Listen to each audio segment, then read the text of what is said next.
Hi everyone, my name is Maryann Simson, Director of Apex Media. And I'm Seth Miller, founder and editor at PaxEx.aero.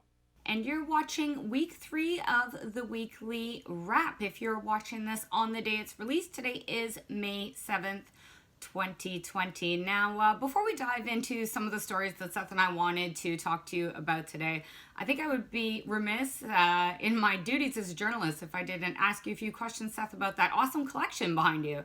What's going on back there? You got models, it looks like some tags, some pins. Yep, pins from different airlines around the world. Lots of bag tags. The remove before flight tags are a lot of fun, and I've collected them from around the world. And then all these planes have been, over the past decade or so, I've been building my fleet. And so, like many airlines, have expanded dramatically up to current days, and now facing a little bit of a challenge in terms of whether they're really all needed and if they should be flying or not. So, Seth, does that mean that given the current environment, you are looking at maybe modifying some of those aircraft for cargo capacities, or maybe retiring a little bit of your fleet? Well, definitely not retiring them, although there are a few there that don't fly anymore, which is part of the fun of having them. No 747s, so I don't really have a great cargo opportunity available, but we'll see how it plays out. Right now, I think I'm going to hold with short-term parking on the desks there and hope for the best. I will say, though, if I needed more 747s, unfortunately, it does seem like a bunch more are becoming available in the market in general. Virgin Atlantic this week announced that it's going to ground its 747 fleet completely as part of its cost savings, including cutting more than 3,000 jobs and pulling out of Gatwick. So that's 3,000 direct jobs. Obviously, the surrounding area and businesses are also dependent on Virgin's operations there. So it's a huge impact for the British aviation world and for a lot of airlines and a lot of other areas. Yeah, I mean, that's 35% of Virgin Atlantic's staff of around 8,500. And another huge hit for the UK aero sector. I know globally, nobody is coming out of this unscathed, but I kind of feel like in the UK it's been hit after hit with the Airbus furloughs and, some major announcements from BA in the last few weeks. Yeah, it is definitely tough. There's a lot going on there, and unfortunately, I think we're going to see more cuts before we start to see anything rebounding. So not good news, and expect more of that for I don't want to say foreseeable future, but at least for a little while here. Yeah, well, hoping things get better quickly. Hey, Seth, you posted an article this week about some basically statements that IATA has made regarding sort of what safety precautions and measures they think are viable and validated in the current environment, and what some ideas that airlines have been coming up with to reassure passengers they're saying, are not really economically viable or even necessary. Can you tell us a little bit more about the article? Yeah, so IATA did its weekly briefing on the situation and came up with, this time was sort of a medical focus. And the idea was they got their doctors, their advisors on the call to sort of explain what they as an industry think is necessary for airlines to pursue for passenger safety on board. And we've heard a lot about social distancing in the past, however many months this has been going on, and that's become sort of the mantra and the battle cry around the world. And for anything sort of transport world where people have to get crowded into a space, a social distancing option would be disastrous financially and probably operationally. And so I had trying to come up with a reason why that's not going to be the ultimate solution. And they've got recommendations now suggesting that facial coverings or masks are as effective, if not more, than social distancing, at least on airplanes. And are trying to work with governments to present that as the right solution. So it's an interesting challenge. They had some studies, some scientific studies done in terms of what transmission rates were that could be tracked. I think they said they worked with a number of airlines representing nearly 20% of total traffic and found 3 cases of transmission from passengers to crew and 4 cases amongst crew, but nothing from passenger to passenger. So they're taking a scientific approach to it. Unfortunately, I think they're going to run into significant challenges in terms of public perception and convincing the world that the separation on board isn't necessary in favor of masks. There's just there's so much of the social distancing conversation going on in the public these days.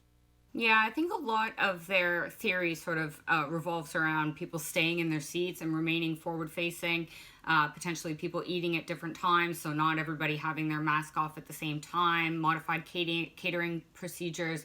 But, at flights of a certain length, at some point, everyone's going to need to go up and use the washroom. I know myself, I'm one of those people who always gets an aisle seat because I go quite a lot. So, it kind of begs the question of how they're going to manage the cleaning of the common spaces or maybe even manage traffic to the lavatories. I wonder personally if it might be something that comes in as an ancillary play where you can book some specific time in the lab. So maybe, in the third hour of the flight, you've got your 10 minutes booked. Or is there a ticket system where you take a number and you watch a screen somewhere on board maybe to find out when it's your turn to use the lavatory? The new deli counter where you pull a little tab and hope for the best.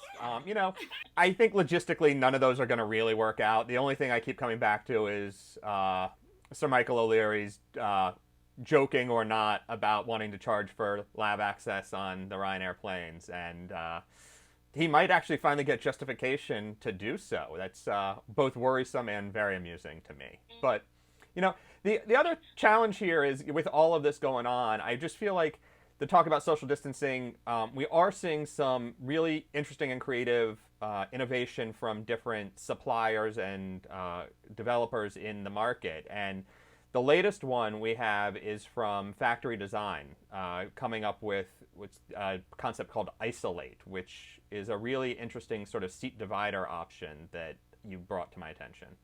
Yeah, I mean, it's a very aptly named concept anyway. It sort of hit the press yesterday with an article by the Designaire. And it comes from Factorydesign, which is a design house based here in London, where I live, in West London. They're best known for some of their work on like the Delta A330-9 business suites, Virgin upper class loft. They've done China Eastern's A350 and 787 cabins recently. So these guys, are well established in the industry and they know what they're doing. So they've basically come up with a concept that is like a modified tabletop for a middle seat with a vertical translucent screen to keep the cabin feeling airy. And we've actually had an opportunity to speak today with, or are joined today by Peter Tennent, who is one of the directors of Factorydesign. Peter, thank you so much for making the time to talk to us. I was wondering if this concept is a response to specific customer inquiries or if it's something you just dreamed up in-house. Yeah, hi Maryann, pleasure to talk to you.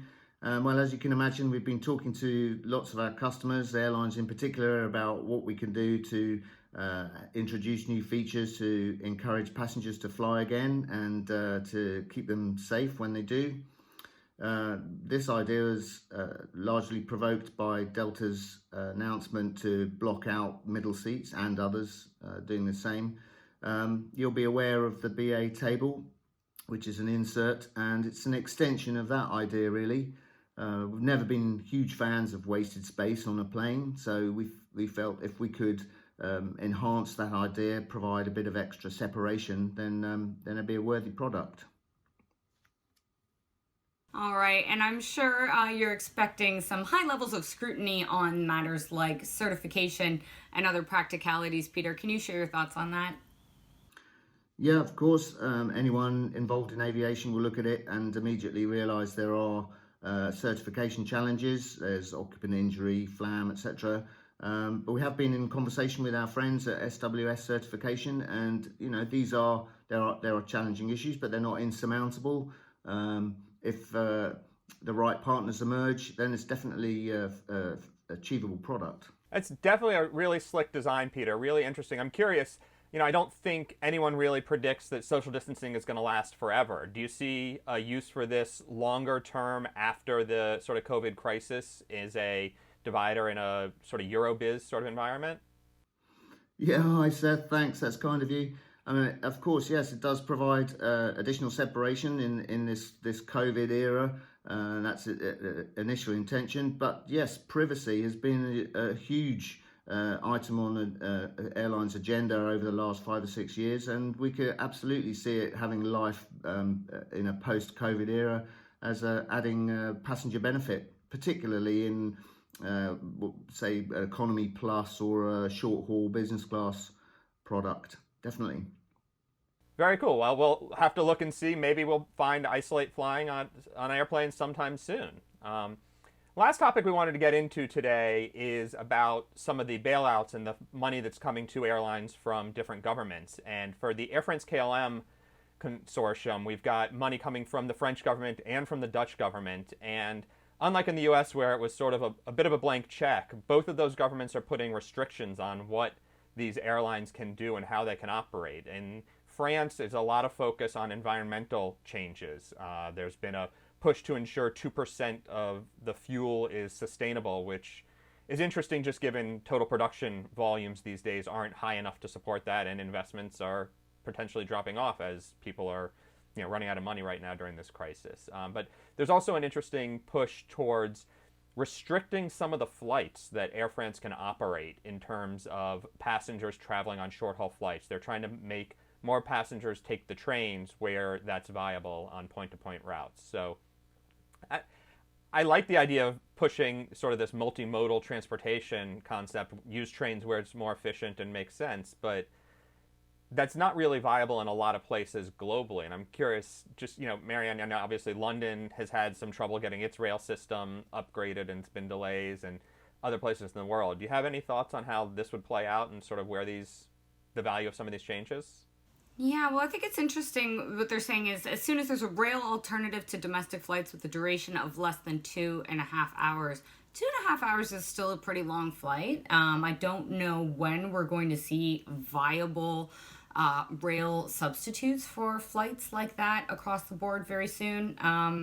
Additionally, environmental groups are already sort of criticizing some of these what's the word I'm looking for? Some of these requirements, because they're saying that none of it is really binding, and that they think it might be a little bit more of a PR play than anything. I think it's good. I think it shows that the governments are trying to use this as an opportunity to step up a lot of commitments that the airlines and that the industry has already made. And by making it a necessity or a condition to bail out, they're incentivizing that sort of green development even more. It may not be as binding as some environmental groups might like, but I think it's a great step forward. I'm not well versed enough on what the rail situation is across France and other parts of Europe to say when the viable rail alternatives will be there. But, I think passengers are happy to travel by rail if the train is going fast enough, basically. Yeah, and there's some challenges just specifically within, demanding this only in France versus as a sort of European or EU-wide thing. The Air France's former CEO, Jean-Marc, I'm going to say his name terribly wrong, Jean-Marc Janaillac, responded to some of these ideas early on when they were being floated, suggesting that perhaps they needed to be negotiated more at the EU level rather than only at the French level, just because requiring some of these things would put Air France at an even worse economic disadvantage and could potentially require further bailouts in the future, while the goal is to sort of not do that, spend the money once, not multiple times. So there are rail connections available. Air France has already sold them. I think if you fly out of Brussels on Air France, you get sold a ticket that includes train for that first segment anyway. So there are some of those things. Lufthansa does a rail fly option also. So it does exist around Europe. It's just not forced and required. So real interesting to see how that plays out. They did not force the airline to cut its loyalty program and free flights that were supposed to come out of that, which was one of the other ideas floated. So not quite as much as even some of the environmentalists wanted and how they wanted to see change. But it is definitely happening. All right, well, we'll keep an eye on all these developments and more. We hope you've enjoyed this week of the weekly wrap and that you'll join us next week for episode 4. Make sure you subscribe to the Apex YouTube channel so that you don't miss the next weekly wrap video and other great content coming out of Apex. Be sure to follow myself and Seth on social media. Check out our websites, and we'll look forward to seeing you next week. Thanks, Seth. Thank you. Have a great weekend. Bye.